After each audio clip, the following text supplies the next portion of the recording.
Olá, gente. Muito boa noite. Boa noite a todos que estão aqui presentes. O som está ok para vocês?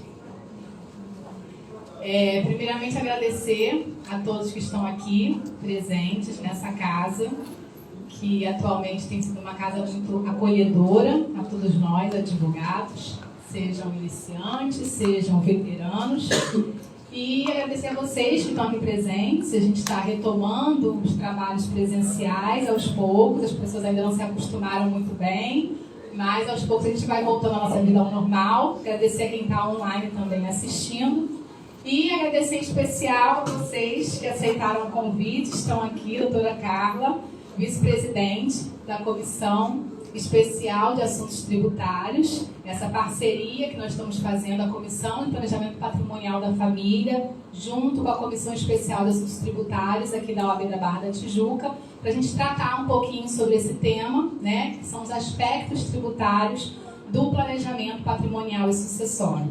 E também agradecer a presença do doutor Gabriel Quintanilha, né, nosso eterno professor, autor, advogado, mestre, doutor em Direito, e que tenhamos um bom evento. Para quem não me conhece ainda, eu sou Ana Carina Tedoldi, estou como presidente da Comissão de Planejamento Patrimonial da Família, aqui da subseção da OAB da Barra da Tijuca, e a gente tem uma missão de levar, principalmente aos advogados, esse tema tão importante que é o planejamento patrimonial e sucessório, que isso vem ganhando uma grande importância, um grande vulto, e não deixa de ser um bom nicho para nós atuarmos na nossa advocacia, inclusive agregando também esse serviço de suma importância para muitas famílias, né? E aí, muitas vezes a gente se depara, o que seria o planejamento patrimonial, o que seria o planejamento sucessório, o planejamento patrimonial necessariamente é sucessório ou não, né? E a gente sempre tem que perpassar por uma questão, um olhar multidisciplinar.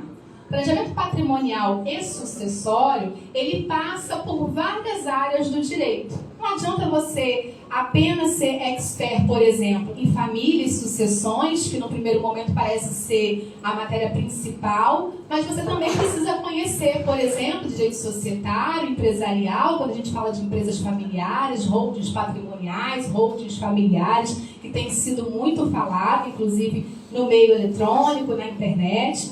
Você precisa passar pelo direito das obrigações, direito civil, contratos. Precisa também passar pelo direito tributário, porque tributos são envolvidos e muitas vezes é o que atrai o cliente a questão de ter ou não uma economia tributária ao se fazer um planejamento patrimonial e sucessório. E aí eu bato na tecla aqui, não é somente isso. Muitas vezes, e na maior parte das vezes, os meus clientes me procuram, os clientes de vocês provavelmente procuram vocês também, ou vão passar a procurar quando vocês atuarem nessa área, eles procuram principalmente por uma questão de economia tributária, principalmente quando eles comparam a questão, se eu fizer um planejamento patrimonial e sucessório hoje, quanto eu vou gastar? E se eu nada fizer, quanto seria esse inventário? Porque sabemos que a única certeza que nós temos é que um dia, infelizmente, iremos falecer. E como ficará a sucessão desse patrimônio? A sucessão da empresa, né, desse seu cliente. Pode ser um empresário, uma empresa familiar, pequena, grande, não importa. Se isso não estiver planejado, não tiver uma sucessão já pré-determinada, naturalmente, todo aquele patrimônio dessa pessoa física terá que ser levado a um inventário ocorrendo óbito, ocorrendo falecimento.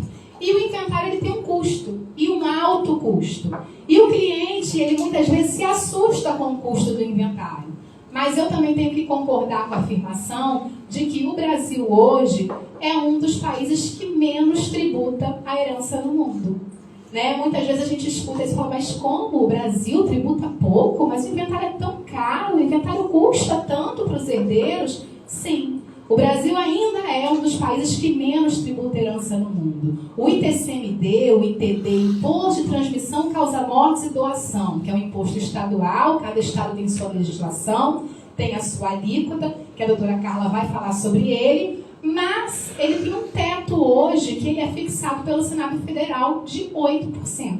Você pode virar o Brasil de cabeça para baixo. Nenhum estado vai ter uma alíquota superior a 8%, porque hoje está vigendo uma resolução do Senado Federal de 1992 que fixa que os estados só podem fixar uma alíquota máxima de até 8%. Ao passo de que, por exemplo, nos Estados Unidos, o imposto em si de sobre herança, ele gira no percentual de 50%, né?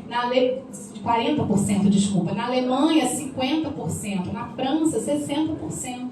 No Chile, que fica aqui do nosso lado, 25%.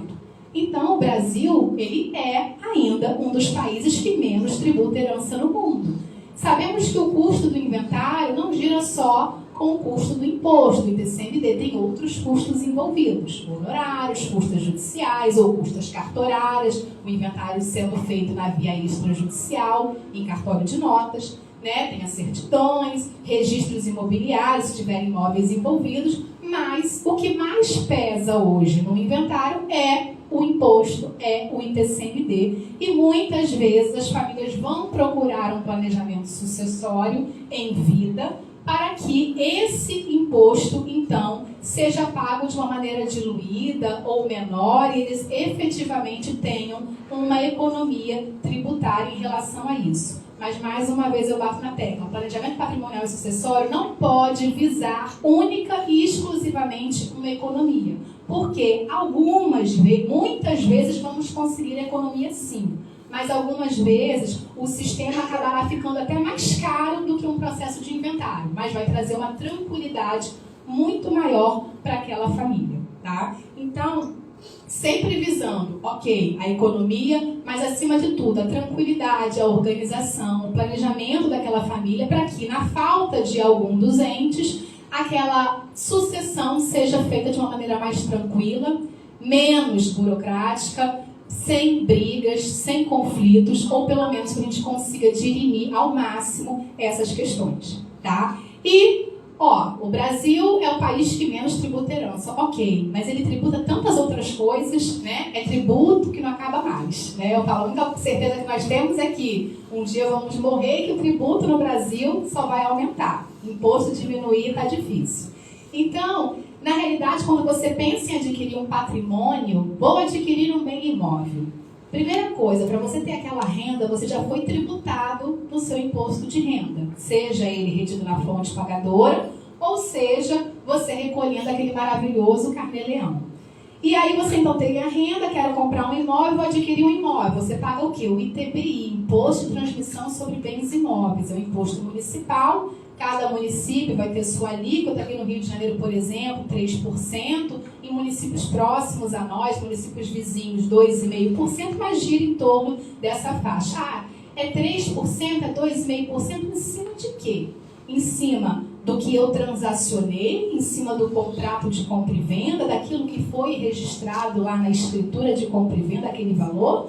Ou é em cima do valor que a prefeitura diz que vale o meu imóvel, segundo certos parâmetros que ela avaliou, de acordo com os dados que ela tem na base de dados dela?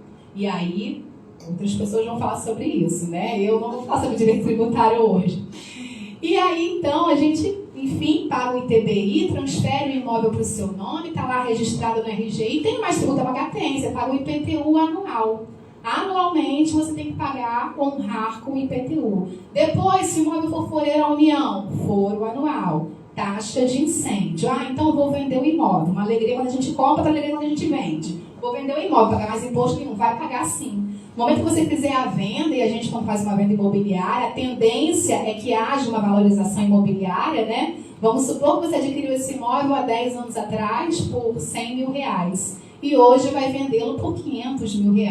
Houve aí um ganho de capital, um lucro imobiliário. E sobre esses R$400 mil vai incidir imposto de renda sobre ganho de capital, que na pessoa física varia de 15% a 22,5%. Nesse caso, R$400 mil iria incidir 15% sobre esses R$400 mil que você vai ter que recolher no mês seguinte que você transacionar essa venda para a Receita Federal.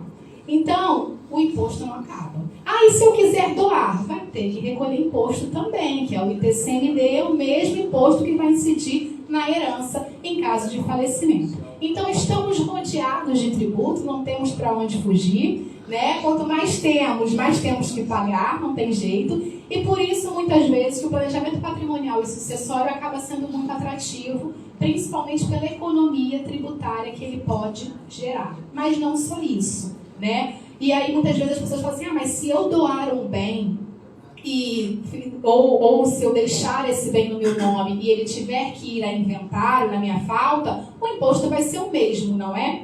E eu digo, não, depende. Depende de qual estado a gente está falando. Aqui no Rio de Janeiro, por exemplo, o ITCMD ele vai de 4% até 8%. Então, ele é uma alíquota progressiva, vai depender do valor que a gente esteja falando. No inventário, a pessoa falecendo, todos os bens são arrolados no inventário e aquele montante que se chega vai servir de base de cálculo para o ITCMD. Na doação, não. Na doação vai ser olhado e visualizado como base de cálculo o bem individualizado. Tem muita gente que fala, fazer doação direta de um bem ou deixar para ir para o inventário é o mesmo custo com tributo. Na realidade, não é. Se nós estivermos falando num estado que tem uma alíquota progressiva, por exemplo, já falei aqui outras vezes isso, tenho 4 imóveis de R$500 mil. Se eu nada fizer e falecer com esses 4 imóveis no meu nome, os meus filhos vão ter que ingressar com o inventário e a base de cálculo desse inventário será R$2 milhões, logo a alíquota de 8%. Ao passo que, se eu em vida doar cada um desses imóveis de R$500 mil, a base de cálculo vai ser R$500 mil, né, de cada uma das doações que ocorrerem individualmente, sendo que no Rio de Janeiro a alíquota já cai para 5%. Então aqui temos um exemplo de uma doação feita em vida que será mais econômica do que se você deixar para que isso ocorra futuramente num processo de inventário. Até porque você realizando o planejamento patrimonial e sucessório em vida, seja por qual instrumento for, aqui estou falando da doação, por exemplo, você garante a alíquota de hoje. Não sabemos qual alíquota estará vigorando daqui a 5, 10 ou 15 anos, se uma desses projetos de resoluções que já estão tramitando no Senado Federal forem aprovados. E aí vai ser uma corrida dos estados em querer alterar suas legislações estaduais para aumentar, então, a alíquota do ITCMD. E aí nós vamos ter uma janela aberta para nós, advogados inclusive, atuarmos ainda mais com o planejamento sucessório. E vocês já estão preparados para isso? Quando isso acontecer, muito provavelmente, muitos clientes vão buscar, de uma forma ou outra, realizar um planejamento sucessório ainda em vida. E não só planejamento sucessório, também planejamento patrimonial. E tem diferença? Tem. Muitas vezes o seu cliente vai precisar, naquele momento, única e exclusivamente de um planejamento patrimonial dos bens dele, que seria o quê? Uma organização. Muitas vezes o cliente, por exemplo, vive de locação. Ele tem vários imóveis que ele aluga. E na pessoa física dele, ele recolhe 27,5% de imposto de renda sobre toda a renda oferida com aluguel. Ao passo de que, se esses bens forem alugados, por exemplo, em nome de uma PJ, de uma pessoa jurídica devidamente constituída para esse fim, você consegue reduzir essa tributação para até 11,33%. Então, é ou não é uma economia?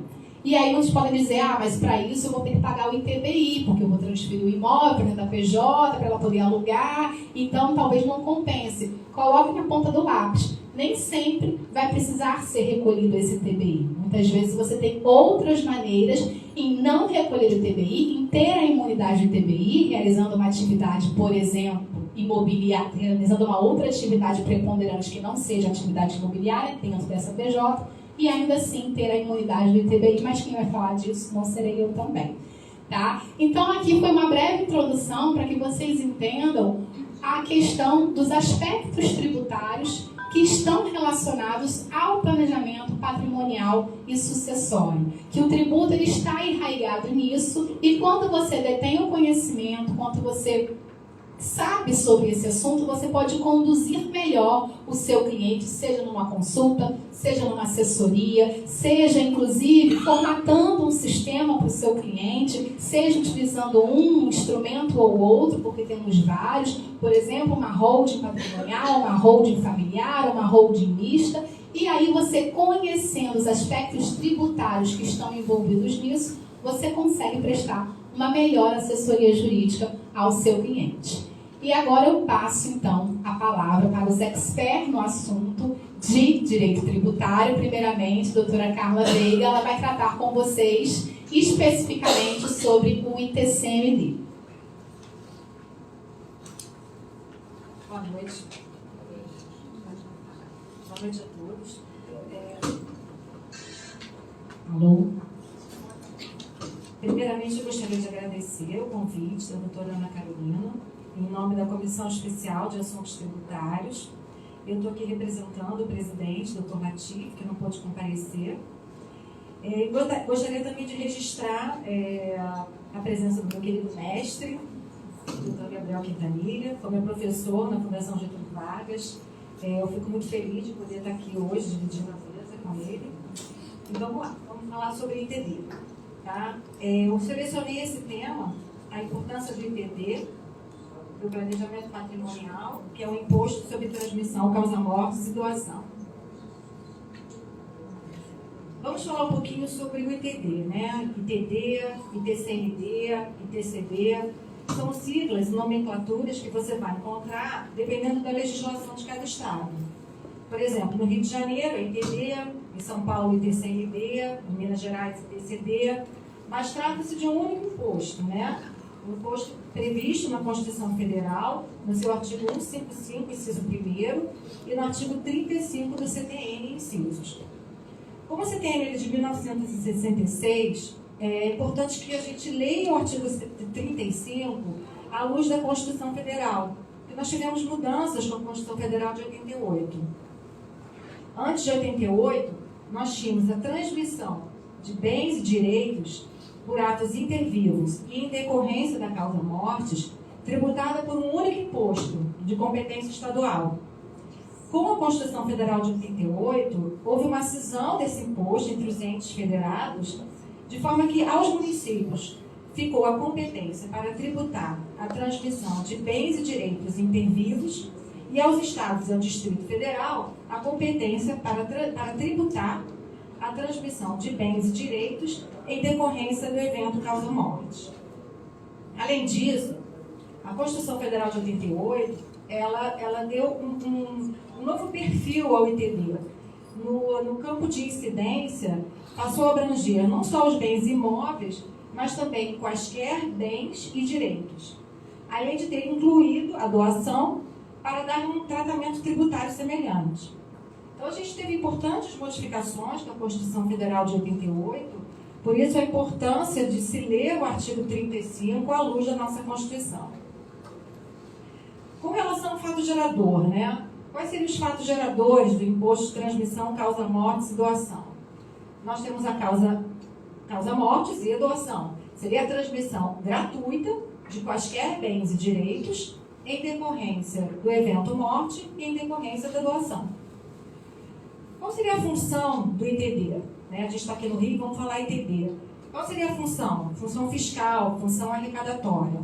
Não tem a função de regular mercado. A função é obter receita para estados e Distrito Federal.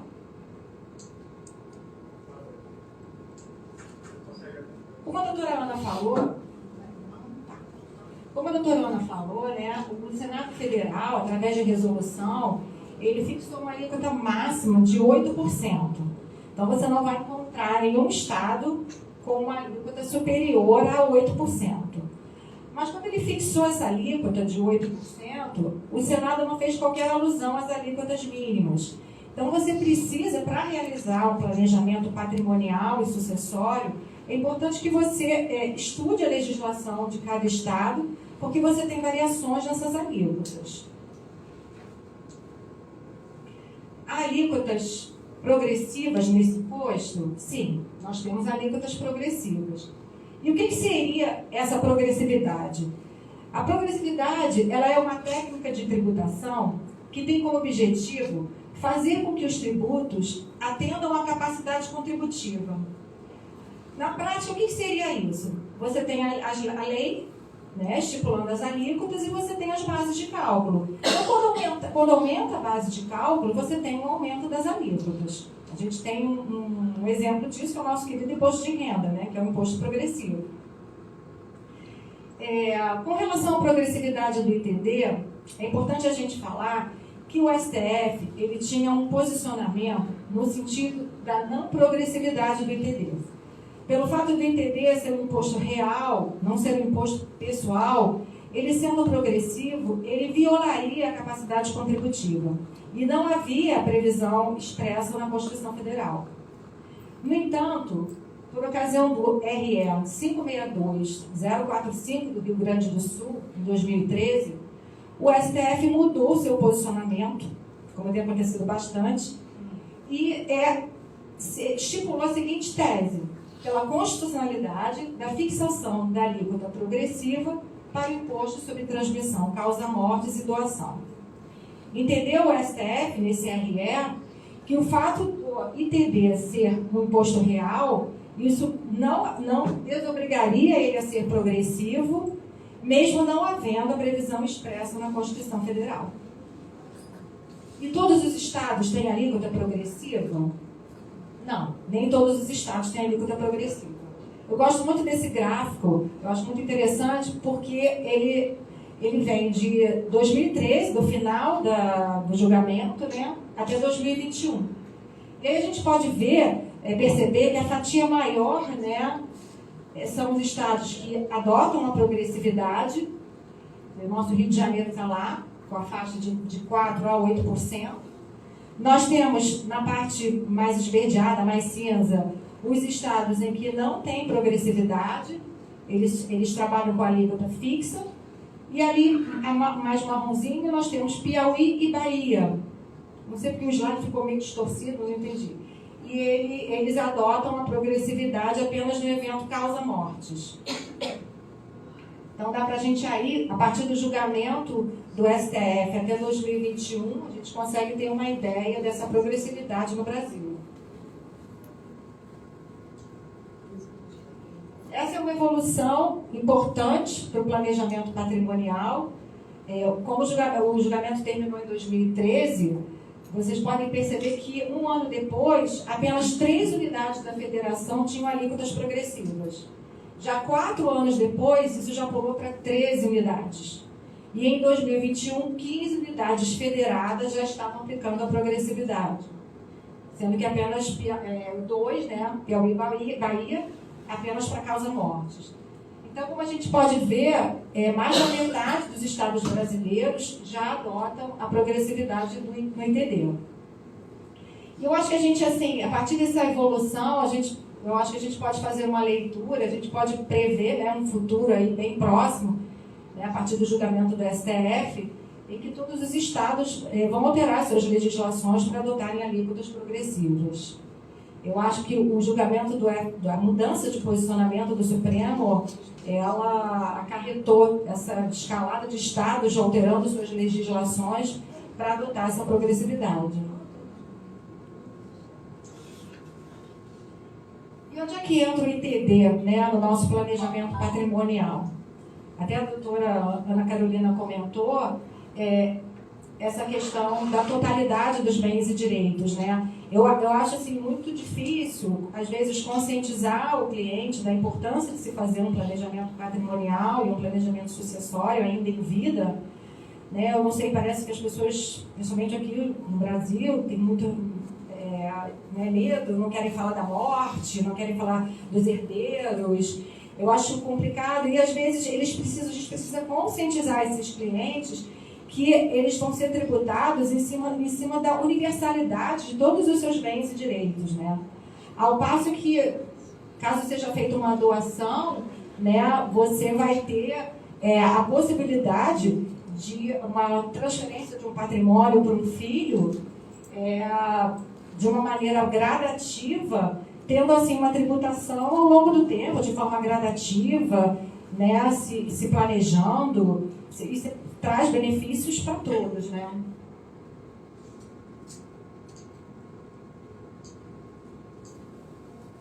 A doação é apenas um dos instrumentos jurídicos que nós temos hoje, né, que nos auxiliam no planejamento patrimonial. Nós temos outros instrumentos jurídicos, como a holding patrimonial, em que nós podemos pegar todo o nosso patrimônio, colocar dentro de uma empresa e depois realizar a doação de cotas para os seus herdeiros. Nós temos a doação pura e simples, nós temos a doação com reserva de usufruto, em que nós podemos transmitir o patrimônio para um herdeiro, sempre respeitando, logicamente, a legítima, e você ficar com o usufruto desse bem. Então, tem uma série de instrumentos jurídicos para auxiliar nesse planejamento e organizar a vida desse cliente, né? Ainda em vida. Então, mas eu acho assim, o mais importante é a gente analisar a família, a gente fazer a leitura da família. Porque o planejamento patrimonial e sucessório, ele não é uma receita de bolo. Eu acho que assim, cada família tem um tipo de relacionamento, cada família vai pedir um instrumento diferente, vai nos exigir um instrumento jurídico diferente.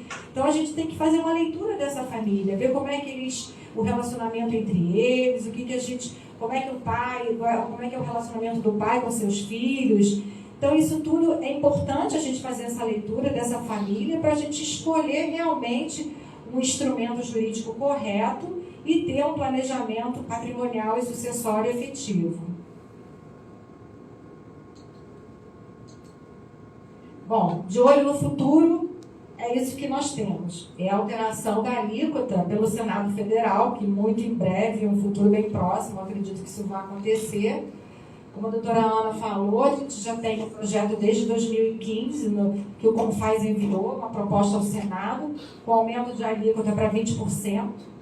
Temos também um projeto de resolução número 57, de 2019, propondo um aumento dessa alíquota para 16%. Então, nós vamos ter aí um aumento de 8%, no máximo a 20% da nossa alíquota, né, de TCMD. Então, eu acho que quem tem patrimônio, quem quer organizar em vida, quem pensa nos seus herdeiros, o momento é esse, né? Porque a melhor maneira da gente prever o futuro é criá-lo. Muito obrigada.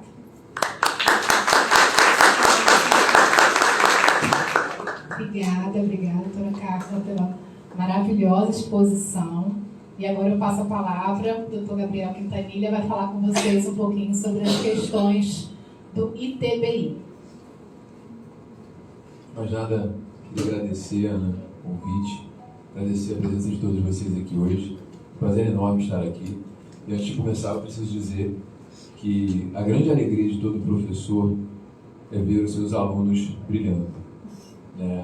São 16 anos de sala de aula, são muitos alunos. Estar aqui com vocês é uma alegria e uma honra muito grande. Eu brinco falando que o professor funciona como um maestro. A nossa função é estar no palco, escondido no canto, para que vocês possam fazer a função de vocês e brilhar para o público que vem. Estou muito feliz de vê-las aqui, vê-las brilhando, excelentes exposições, e é uma honra muito grande poder participar desse momento. Obrigado. Muito obrigado. Bom, eu queria dizer que planejamento sucessório ainda é um sonho distante quando se pensa em morte. O brasileiro vive como se não fosse morrer, morre como se nunca tivesse vivido. Não o Scooby, né? Consegui completar a frase que o Scooby não conseguiu. Mas, efetivamente, o brasileiro ele se deparou com a morte com a pandemia. Eu particularmente tive uma demanda muito grande de planejamento sucessório no escritório, e foi engraçado, foi logo a partir do mês de abril. A pandemia começou em março, em abril já tinha um monte de gente procurando, porque a morte ela chegou muito próxima de todo mundo pela TV, né? Muitas pessoas morreram, sem sombra de dúvidas, a quantidade de pessoas que perderam a vida na pandemia foi enorme, mas o grande marketing do planejamento sucessório foi feito pelas redes de televisão, que postavam notícias o tempo todo, enfim, a quantidade de mortes, caixões passando na Itália, e aquilo ali era muito chocante. E não existe coisa mais chocante do que você pensar que um dia você vai morrer. Apesar da morte ser a única certeza da vida, aliás, a única não, só existem duas, a morte e os tributos. Mas é você se deparar com aquilo tão próximo de você, amigos morrendo, pessoas da sua família, televisão. Muitas pessoas passaram então a pensar que a vida é finita. O brasileiro passou a fazer seguro de vida, coisa que nunca fez. Aliás, a melhor frase que existe é que seguro de vida é para o herdeiro, não é para mim. E não é realmente para você. Se você ama o seu herdeiro, a única coisa que você quer é deixá-lo bem. Eu tenho histórias de planejamento sucessório que eu posso contar aqui para vocês, mas eu tenho uma muito chocante de uma cliente lá do escritório. Na verdade, ela só se transformou em cliente do escritório depois de perder absolutamente tudo. Uma mulher jovem, bonita, 2 filhos, casada com um homem muito rico e poderoso. Quando de repente ele brincando com a filha de 6 anos de idade, tem um AVC, cai e morre. Tinha 14 funcionários em casa, de Cavalcante na parede. Ela ficou sem nada, sem absolutamente nada. Um patrimônio de mais de 100 milhões de reais, que acabou na briga de herdeiros. A grande verdade dos fatos é que irmãos são ótimos enquanto são pequenos. Depois que cresce, a desgraça está feita. Ah não, Gabriel, eu amo o meu irmão. Espera. Só a hora vai chegar. Não, Gabriel, não vai. Acredite. Se não tiver dinheiro, vocês vão continuar amigos. Mas se tiver patrimônio envolvido, pode ter certeza que vai ter briga. Porque normalmente os pais não pensam em comprar 2 apartamentos no mesmo prédio na Praia da Barra. Né? E se for no mesmo prédio, um vai ter um andar em cima, o outro vai ter um andar embaixo. E se os irmãos não brigam, os cunhados vão brigar. Né? As cunhadas, os cunhados, enfim, os agregados que transformam a vida daqueles irmãos no inferno, e eles acabam nunca mais se falando. Eu estou agora, nesse momento, no meio de uma briga de irmãos, que não é, por incrível que pareça, não é por herança, pelo contrário, construíram um patrimônio deles em conjunto. E eles se odeiam. Há 12 anos eu os conheci e eu falei: o que vocês fazem vai dar problema. Vocês compram imóveis em conjunto. Vocês compram imóveis em nome dos 2, ou eventualmente com o dinheiro dos 2 e os nomes de um. Isso vai dar problema. Não, a gente se ama. Nós somos irmãos, somos sangue, sofremos juntos, ganhamos juntos, vamos ficar juntos para sempre. Hoje, um se encontrar o outro na rua, não eles vão agir de fato. É esse nível de violência entre eles. Então, o planejamento sucessório é muito mais importante do que se parece. Se você pensa na ideia de deixar o seu patrimônio para os seus herdeiros, o que você precisa pensar no planejamento sucessório? Porque se você não fizer isso, quem vai botar a mão é o advogado. Quer dizer, isso para a gente é ótimo. Mas quem vai botar a mão é o advogado, quem vai botar a mão na outra parte é o fisco. Ou seja, a grande verdade dos fatos é que o inventário de briga, principalmente, só é bom para o fisco e para os advogados. Não é bom nem para a família, menos ainda para quem morre. Quer dizer, quem morre já morreu, mas não sei, dependendo da crença de cada um, pode ser que esteja vendo aquilo acontecer. Mas o fato, efetivamente, é a pesquisa sobre planejamento sucessório cresceu muito durante a pandemia. As pessoas começaram a pensar: caramba, como que eu vou fazer, então, esse adiantamento da minha herança para os meus herdeiros, de forma a me resguardar? Porque o brasileiro também, ele é muito... ele suspeita muito dos outros, ele é muito desconfiado. E se eu deixar o nome do meu filho arrumar uma pessoa e essa pessoa convencer o meu filho a me tirar do imóvel, como é que eu faço? Né? Eu tive um planejamento sucessório uma vez, foi muito engraçado, foi uma senhora muito, muito rica, dona de um... enfim, não posso falar, mas foi engraçado porque ela tem 2 filhos, e ela falou para mim o seguinte: que Danilo, a única coisa que eu quero é que aquelas mulherzinhas não tenham acesso a nada. Eu gasto o que for. Pode dar o preço, mas aquelas mulherzinhas não podem ter direito a nada. Nesse nível, né? E aí eu falei: mas olha só, quando você morrer, você não vai saber de nada, você que pensa. Eu volto. Se você não fizer o trabalho bem feito, eu volto. Era maravilhoso aquilo, porque ela odiava as noras, as 2. Não tinha nenhuma preferida, as 2 eram odiadas. Né? Mas enfim, hoje, falando em planejamento sucessório, é reduzir o custo do inventário, mas é, acima de tudo, dar a tranquilidade para o indivíduo viver. Muita gente fala assim: poxa, Gabriel, mas então, um exemplo, vamos montar uma holding. Onde é o melhor caminho? Não sei. A Carla falou muito bem: o planejamento sucessório, ele não é uma fórmula, ele não é um produto de prateleira, depende da família, depende do patrimônio, depende daquilo que a família quer com aquele dinheiro.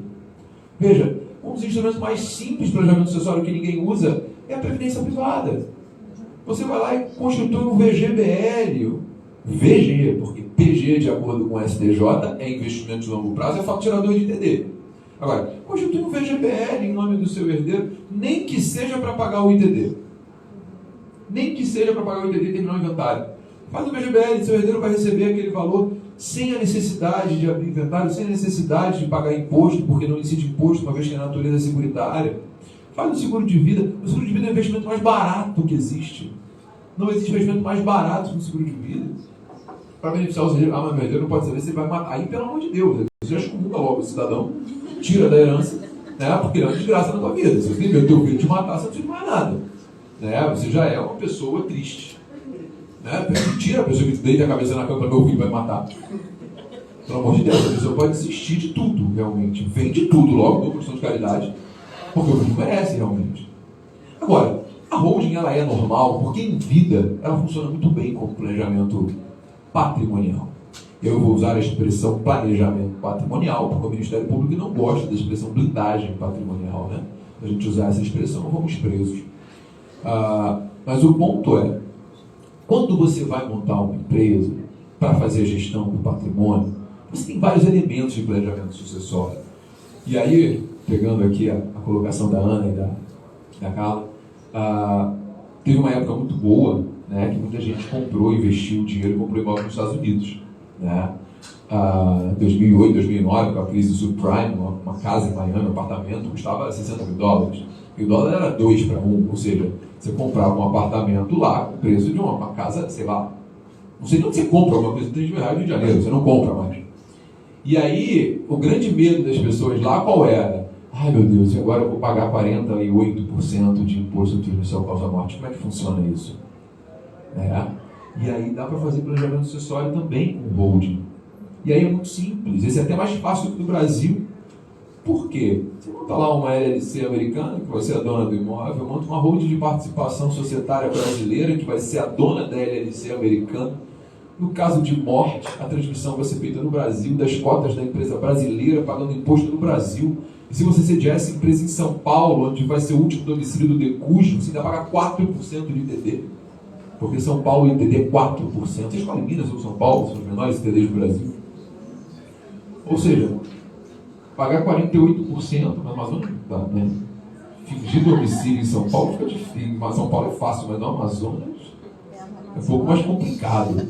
Não, se alguém do Amazonas assistindo, eu acho maravilhoso. Eu digo assim, o cara quando tem muita grana, né, ele pode até ter investimento em São Paulo, não é usual que ele tenha um investimento no Amazonas. O cara que realmente tem família lá e tudo mais.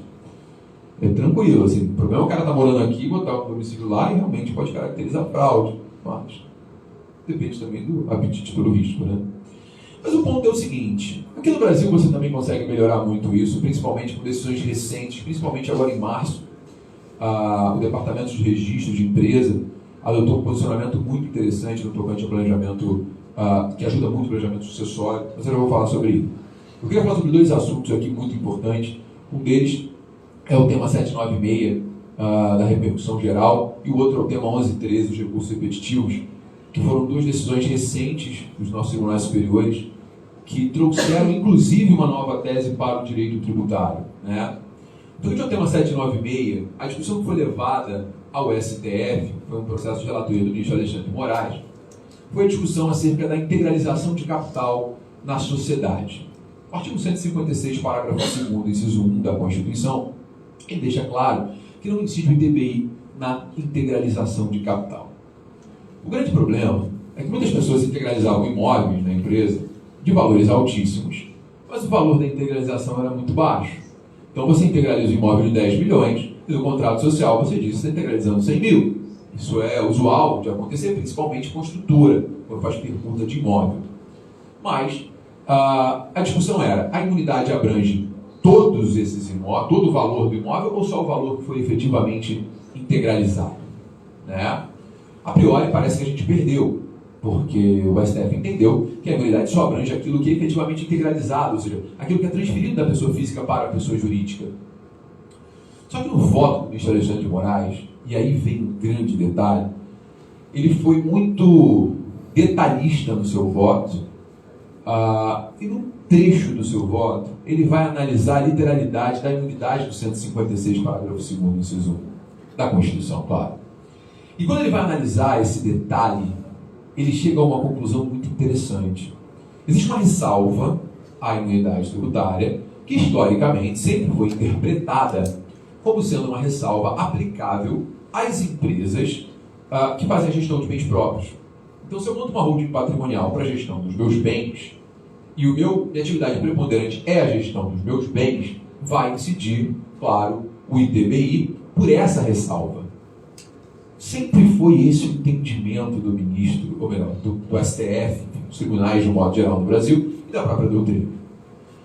Porém, quando o ministro Alexandre de Moraes vai dar o seu voto, ele diz o seguinte: o artigo 156, parágrafo 2º, inciso 1 da Constituição, ele diz que não existe ITBI na integralização, e quando ele traz a ressalva, ele fala ressalvadas as hipóteses anteriores. E essas hipóteses anteriores seriam a cisão, fusão e incorporação de empresas. Quando ele dá esse voto, ele abre caminho para que a gente, então, impetre o mandado de segurança ou preventivo ou repressivo após o lançamento do ITBI, para não incidência do ITBI na integralização de capital na holding patrimonial. Por quê?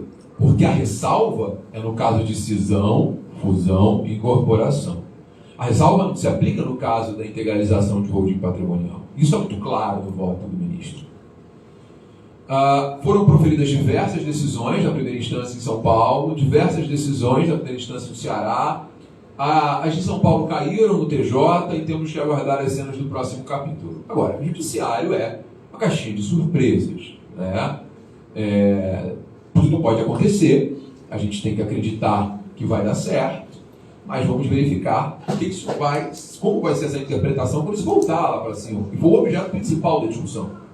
Porque, na verdade, foi um deslize do ministro. Deslize porque o ministro Alexandre de Moraes, quem acompanha sabe, ele é extremamente fazendário.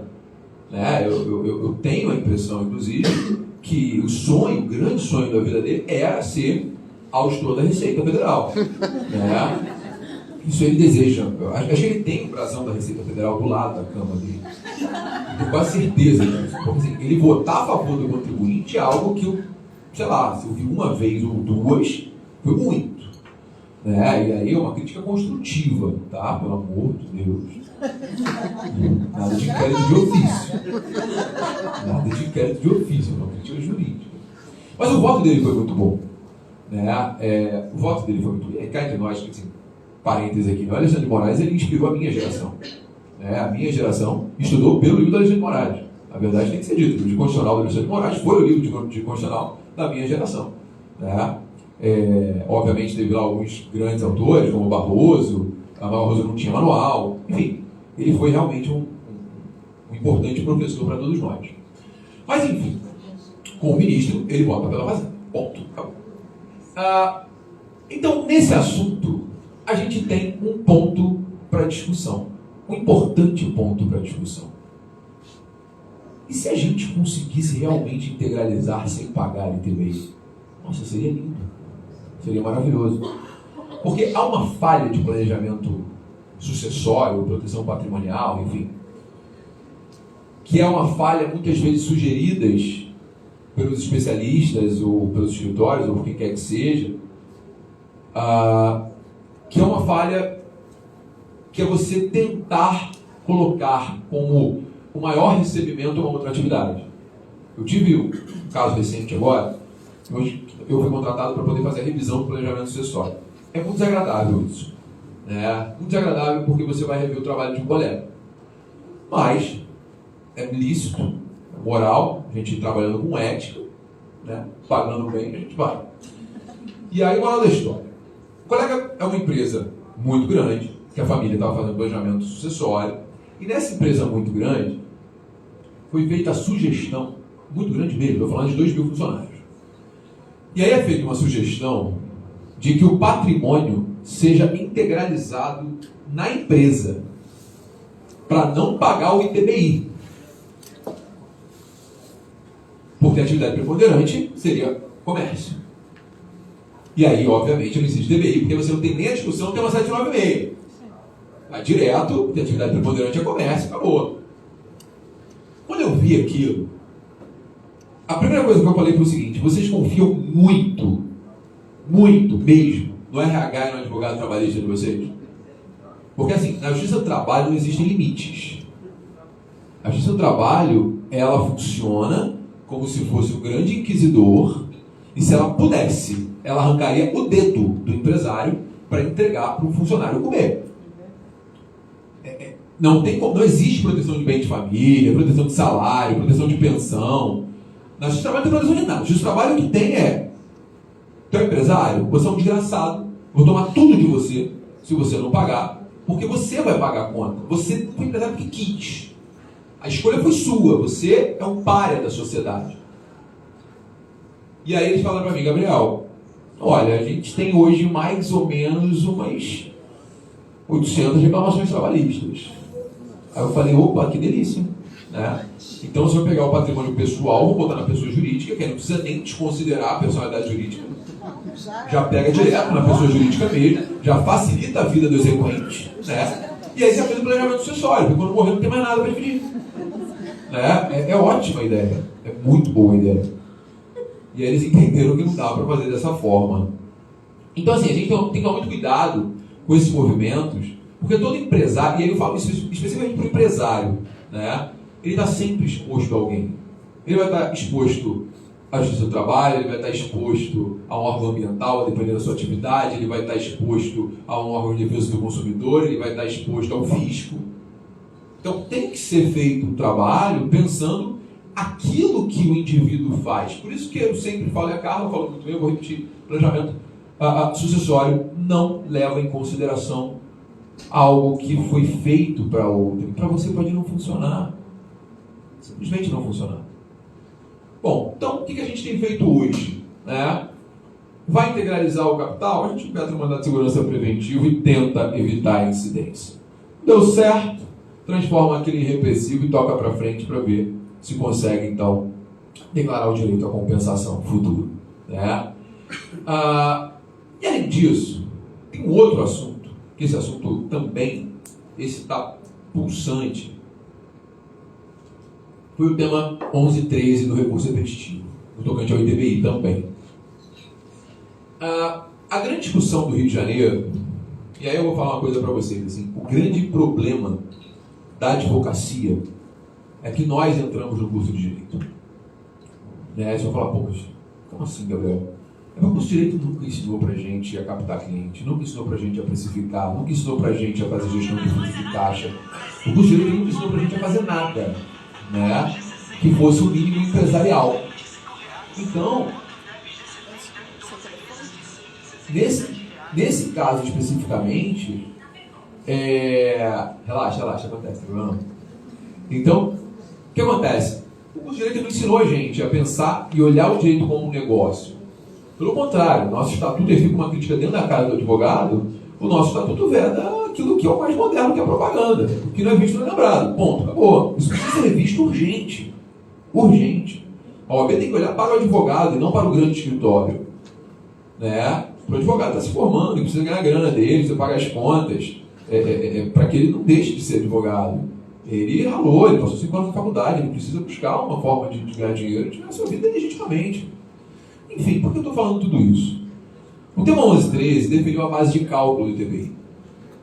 E essa definição da base de cálculo do ITBI é muito importante para o nosso debate aqui. Rio de Janeiro, especificamente o município do Rio de Janeiro.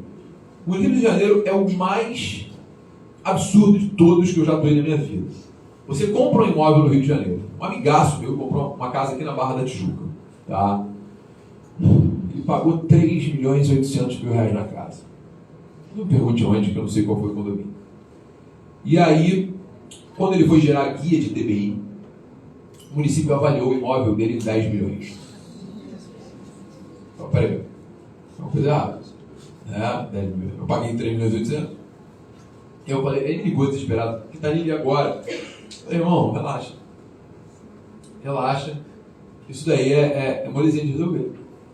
Por que a Molezinha resolveu? O que o município do Rio de Janeiro faz?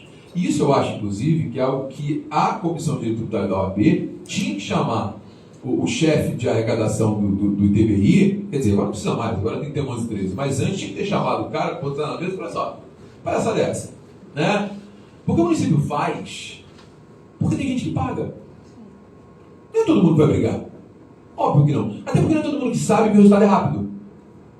Eu falei para ele, irmão, deixa comigo, eu resolvo isso para você.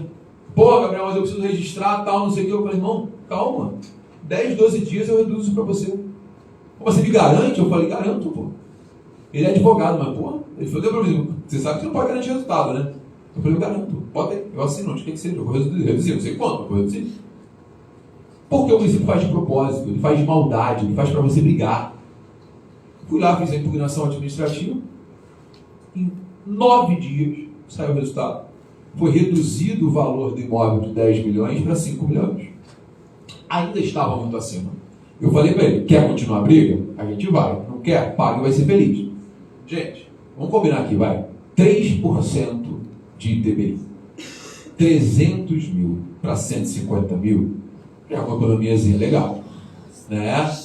Já dá para passar um final de semana, sei lá, em Guabinha, enfim, São Pedro. Dá para construir um tobogã na piscina? Tá, tobogã, que tobogã, né? 150 pedras. Dá para construir 2 piscinas, né? Mas enfim. E aí ele ficou super feliz. Eu falei, cara, aí você fala, pô, Gabriel, mas esse é um caso, tá bom? Um amigo meu comprou um cobertura de Laranjeiras, pagou 1.800.000 do lançamento. 4 anos depois ele pegou o apartamento, porque tem atraso de obra sempre, né? Jurisprudência do tribunal é tranquila, sendo que já pode pegar 6 meses aí dando moral a ridículo depois, então. E aí, moral da história. 1.800.000 ele pagou. Na data das chaves, ele foi lá gerar o ITBI, 6 milhões a avaliação do imóvel. Me ligou desesperado. Gabriel, pelo amor de Deus, me ajuda. Falei, calma, relaxa. Vou resolver isso aí pra você. Dá 10, 12 dias que eu resolvo. Fui lá, fiz a impugnação, baixou para 2.200.000 a base de cálculo, que era 1.800.000 corrigidos. 4 anos depois, razoável. E assim, gente, acontece em arrematação em asta pública. Um cliente que arrematou um imóvel que foi avaliado em 21 milhões, o município cobrou ITBI sobre 21 milhões, mas ele pagou 7 milhões, reduzimos para 7 milhões, que era o valor da arrematação. E aí eu sempre dizia às pessoas, os meus alunos e tal, gente, cola com o corretor. Cola com o corretor. Você faz a impugnação rapidinho, 10 dias, dinheiro na conta, pode cobrar só no sucesso, pode ser feliz. Sabe? Agora não precisa mais. Agora tem uma 11, 13. A base de cálculo tem que ser o valor da operação. Caso o município, ele entenda que o valor é diferente, ele tem que apurar em processo administrativo próprio. Então ele vai ter que abrir um processo administrativo específico, justificar por que ele jogou para 10 milhões, e aí sim ele vai poder, então, cobrar sobre essa base de cálculo. Não vai fazer, né? Vamos combinar que não vai fazer, não tem condições, basta você comprovar o valor que você está pagando. Isso é muito fácil, né? Compra e venda, transferência bancária, está resolvido o problema. Aí o amigo meu perguntou assim, Gabriel, e se eu pagar em dinheiro? Aí eu falei, pô, irmão, tu vai pagar 4 milhões, 2 milhões, 3 milhões em dinheiro vivo? E às vezes dá. Falei com a cara dele, eu falei, cuidado com a lavagem. Né? A lavagem pode dar problema. Mas enfim, o ponto é, isso a gente pode trazer também para a integralização, porque aí é uma outra discussão. Eu posso integralizar com o valor que eu quiser? Bom, poder até posso. Só que eu vou esbarrar no tema 796. Porque o que acontece? Quando o STJ fala, olha, o valor é o valor da transferência. Ok, eu estou integralizando o imóvel de 1 milhão, quero botar lá que eu estou integralizando 400 mil. Beleza, 400 mil. O município vai ser obrigado a aceitar os 400 mil. Em compensação, o município pode perfeitamente aplicar o tema 796 da repercussão geral e falar, olha, agora eu vou cobrar o ITBI sobre a diferença. Se o seu imóvel vale 1 milhão, você está integralizando 400 mil, os 400 mil são um monte. Eu vou cobrar aqui o ITBI sobre os 600 mil que sobram. A gente continua tendo essa dificuldade no tocante à integralização do capital. Por isso que o mandado de segurança ele é legítimo. O mandado de segurança, para tentar reduzir a base de cálculo, ou melhor, afastar a incidência do ITBI com base no fundamento trazido pelo ministro Alexandre de Moraes, acaba sendo o melhor fundamento para essa integralização. Agora, ainda que se tenha que pagar o ITBI, a Ana colocou isso muito bem, ainda que se tenha que pagar o ITBI, é muito mais vantajoso você pagar o ITBI do que efetivamente você pagar o ITD no caso de morte. O ITD vai chegar a 8% de alíquota, o ITBI eu vou pagar 2, 3, a depender do município. Vale muito mais a pena. Eu, por exemplo, moro em Niterói. Lá em Niterói é 2%. Sabe? E mais, lá em Niterói ainda é mais legal, porque lá em Niterói você bota o valor que você quiser que o município aceita. Esse seria razoável, né? Você não pode chegar e falar, paga R$1, mas... Veja. Porque a base de cálculo do município ela é totalmente desatualizada. Então, com certeza, qualquer valor que você colocar vai ser maior que o que está lá registrado. Então, para o município está maravilhoso. Eles vão aceitar qualquer coisa que você coloque.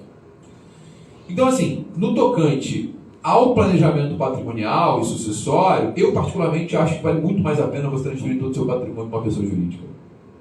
Muito mais a pena. Por dois motivos. Motivo 1, você simplifica o inventário, se houver inventário. Se houver, vou explicar. Mas se houver inventário, o que vai ser inventariado é o quê? Cota societária. Muito mais fácil. Muito mais fácil. Né? Você não vai ter vários imóveis. E outra, ainda tem um detalhe relevante nisso. Para aquele cara que conseguiu construir um patrimôniozinho legal, ou sei lá, comprou um imóvel em São Paulo, tem um imóvel no Rio, um imóvel em Minas. Eu tenho um cliente que tem imóvel em São Paulo, Minas, Rio, Espírito Santo, Bahia, e estava comprando agora um em Fortaleza. Cara, o inventário desse indivíduo vai ser um inferno. Eu tenho engenharia de DD em todos os estados onde tem imóvel. Quando a gente integraliza tudo isso numa pessoa jurídica, o que vai acontecer? No momento que eu integralizo numa pessoa jurídica, eu vou ter efetivamente a incidência do imposto sobre as cotas e o ITD vai incidir sobre as cotas. Eu não estou fazendo transferência de imóvel, estou fazendo transferência de cota societária. Já está integralizado no capital social. Então, quando eu estou integralizando cota societária, efetivamente, né, o ITD vai ser devido no local do último domicílio de cujos, artigo 785 do Código Civil.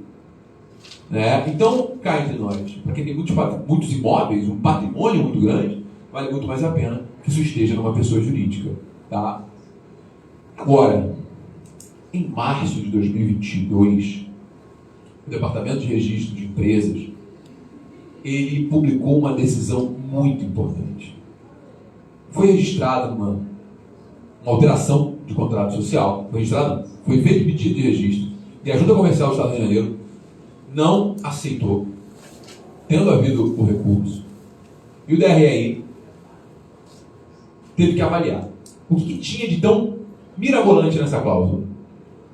Era uma cláusula de venda automática em causa de morte do sócio. Ou seja, se o sócio morre, automaticamente ocorrerá a venda das suas cotas pelo valor do capital social integralizado para os demais sócios. Isso é maravilhoso. Isso é maravilhoso. Mas, Gabriel, mas poxa, peraí. Mas não vai ter que ter inventário? Vai. Sobre o quê? Sobre o dinheiro. Não é sobre cota. Sobre o dinheiro. Vai ter uma venda automática daquelas cotas. E o contrato social, ele é soberano. O contrato social prevê que a venda vai ser feita pelo valor do capital social integralizado. O Estado não vai poder sequer discutir qual é o valor das cotas. Porque o que vai ser levado ao inventário não são as cotas, é o dinheiro recebido. E diga-se de passagem, vai voltar, né, para quem está pagando. Se eu fiz planejamento sucessório, os sócios são herdeiros. Então os herdeiros pagam para eles próprios. Olha que maravilha. O que vai ter é o ITD, de 4% a 8%, sobre o dinheiro relativo às cotas. Então, se eu integralizei em valor histórico o meu patrimônio, que é plenamente possível, eu tenho um cliente aqui da Barra, que ele foi um visionário. Barra da Tijuca, sei lá, década de 80 era Basel, né? Literalmente. Na década de 80 não tinha nada aqui na Barra. Hoje a Barra é nossa Miami, maravilhosa, espetaculosa, tudo de bom tem aqui. Eu amo a Barra da Tijuca, né? Sem brincadeira, eu não tô brincando não. Eu venho passar feriados na Barra da Tijuca. Eu me hospedo em hotel na Barra da Tijuca. Né? Eu moro em Niterói, gente. Niterói, pelo amor de Deus, Niterói tem 2 outbacks. Né? Niterói tem 1 cinema. Niterói tem 2 restaurantes. Niterói todo mundo se conhece. Niterói é ridículo, Niterói é um filme. Né? Você quer se divertir? Teatro que tem em Niterói. Entendeu? Peça decente, tem que vir pra cá. Você quer ir no teatro e quer jantar? Não tem em Niterói. Japonês lá só tem 1. Restaurante japonês. Né? Shopping só tem 1. Vocês estão achando que Niterói é brincadeira? É porque está acostumado com esse feudo. A vista é boa. A vista é maravilhosa. É o único lugar que você consegue tirar foto com o pão de açúcar do Cristo, assim, no meio dos dois, sabe? Não, eu tenho um amigo aqui da Barra que fala, Gabriel, eu preciso morar na Barra. Eu falo, cara, porque eu estou acostumado a fazer tudo a pé. A minha desgraça é o seguinte, eu chego em casa, paro o meu carro na garagem, não faço mais nada, eu faço tudo a pé.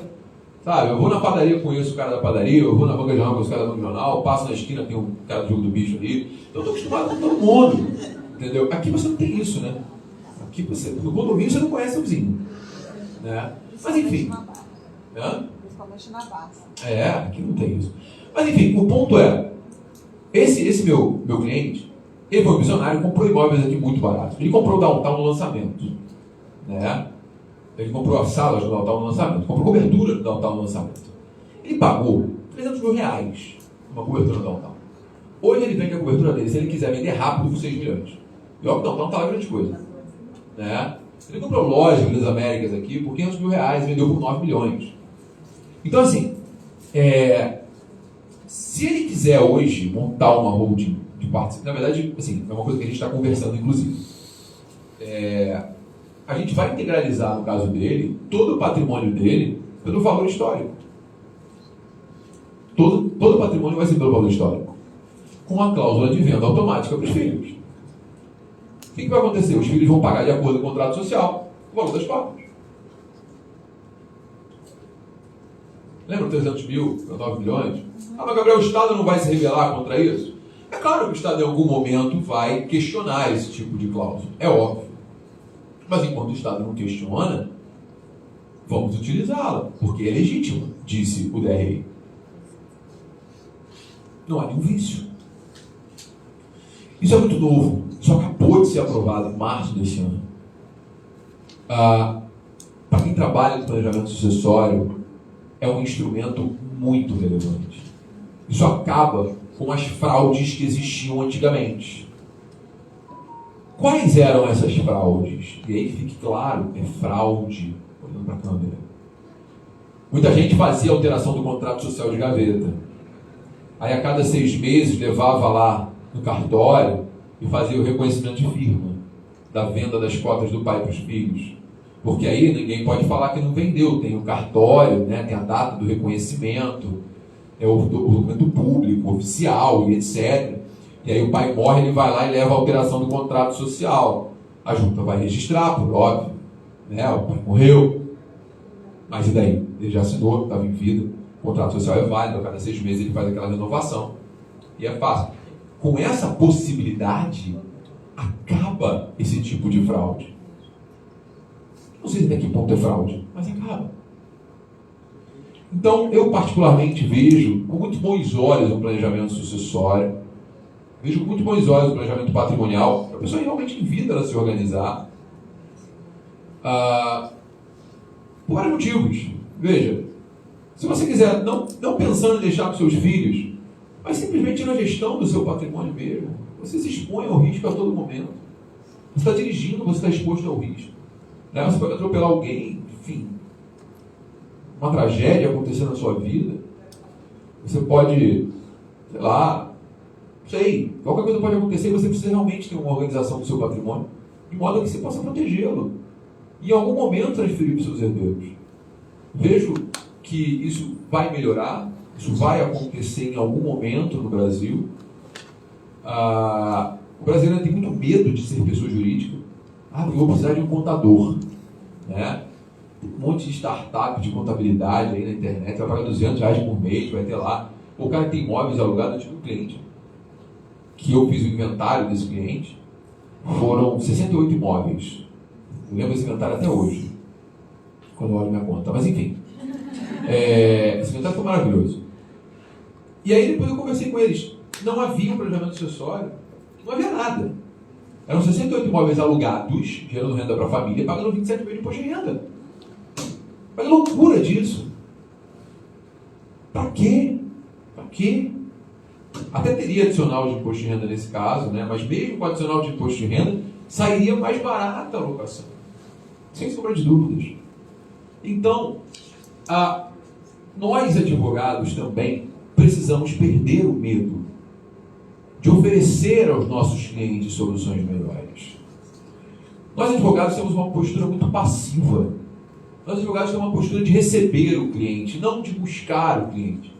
E chegar para o nosso cliente e falar: ô fulano, vem cá, vamos organizar a tua vida? Vamos fazer.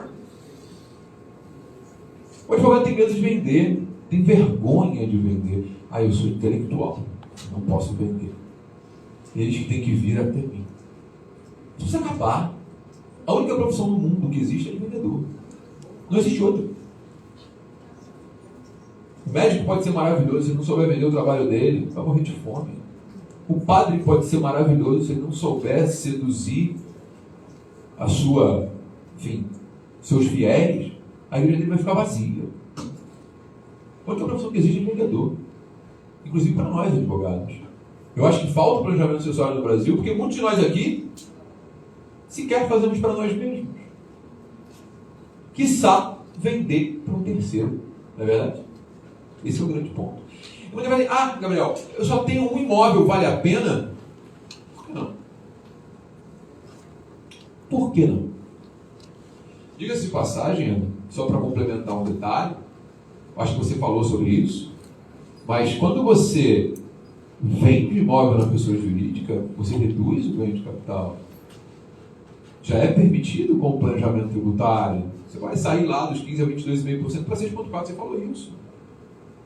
São vários os benefícios da proteção patrimonial, do planejamento patrimonial, que se transforma no futuro em planejamento sucessório. Isso você faz com que aquele patrimônio continue no seio da sua família, que aquele patrimônio continue protegido, garantindo um conforto para aqueles que você em algum momento da sua vida amou. Ou ainda ama. E eu sempre brinco dizendo que quando a gente não tem filhos, a gente pode viver como se não houvesse amanhã. Depois que você tem um filho, e eu falo isso, eu tenho uma filha de 5 anos, a minha vida é pensando no bem-estar dela. Tudo que eu faço, eu penso na minha filha. Ela não teve culpa de chegar aqui. Ela não escolheu nascer. O mínimo que eu posso fazer como pai é permitir que ela possa fazer as escolhas dela. E se eu não me organizo, se eu não permito a ela isso... Agora, tem tanta gente que não permite, tanta gente que não pode. Eu não estou falando isso. Veja. Vamos entrar nesse caminho também. Porque se for assim também, a gente não poderia estar aqui. Mas o ponto é, a partir do momento em que a gente tem um filho, em que a gente tem um herdeiro, a gente pode transformar a vida dessa pessoa. Dar-lhe conforto, dar-lhe condições de escolha, permitir que essa pessoa tenha uma facilidade que a gente não teve. E é por meio do planejamento sucessório que a gente consegue isso. É fundamental que o brasileiro comece a pensar mais no futuro, menos no passado, e deixar de viver como o hedonista que é, gastando tudo que recebe no dia seguinte. Gabriel, está difícil, não está? Está difícil para todo mundo. Para todo mundo. Inclusive pelo Elon Musk, que teve que se endividar horrores para comprar um Twitter. Mas não está fácil para ninguém. Mas a questão é, qual é o seu objetivo? É o seu objetivo que vai definir as suas ações. Muito obrigado.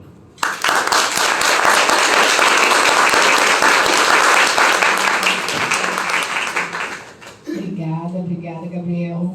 Sempre muito brilhante em tudo que fala, em tudo que nos ensina. Eu sou uma fã particular do professor. E, gente, essa é a mensagem que a gente quer finalizar hoje, nessa noite, a vocês. Primeiramente, agradecer a todos que estão aqui presentes. Vamos fazer mais eventos presenciais. A vida já voltou ao normal, tá? Agradecer a quem está online também, nos assistindo, inclusive de outros estados, de outros locais. Essa aqui é a primeira comissão de planejamento patrimonial da família, instituída no Brasil, aqui na subseção da Barra da Tijuca, onde eu tenho a honra de estar como presidente, e agradecer ao Dr. Marcos Soares, presidente da OAB da Barra, que hoje não pôde estar presente, mas ele proporcionou a criação dessa comissão para que a gente difunda e leve, né, aos 4 ventos do país e ajude a difundir que existem saídas, existem meios que a família brasileira ela pode se organizar, ela pode se planejar, e justamente através desse planejamento patrimonial, que muitas vezes pode inclusive desaguar no planejamento sucessório, é que a família brasileira vai permitir que os seus herdeiros, que os seus sucessores tenham efetivamente uma vida tranquila.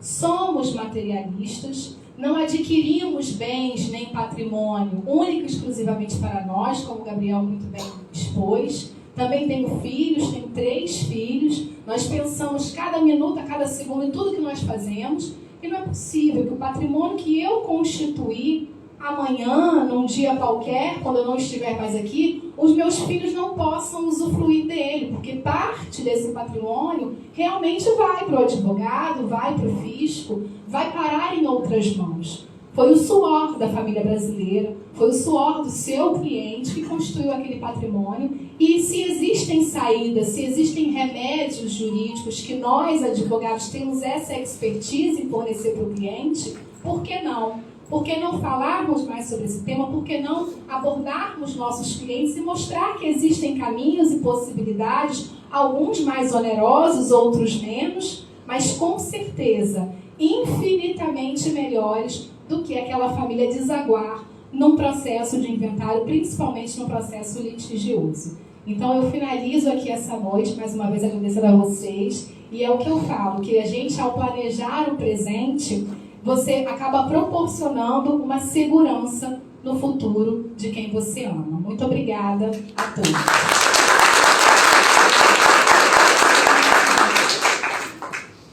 E o Gabriel vai sortear um livro, né, Gabriel? Fábio, nós temos 41. Tem 41. Você diga um número aí de 1 a 41. 33. Sérgio Queiroz.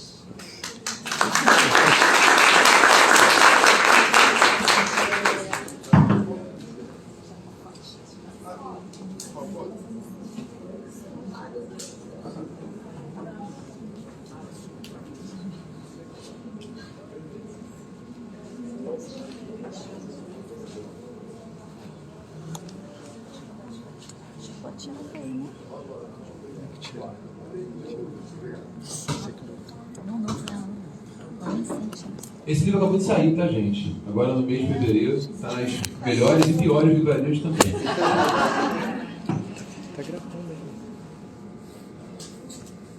Gabriel, vou te entregar aqui o certificado dessa participação no nosso evento. Te agradecer mais uma vez por estar aqui. Vamos ali pra frente que a gente tirar uma foto. Já saiu. Vou pedir isso. Tirar as coisinhas.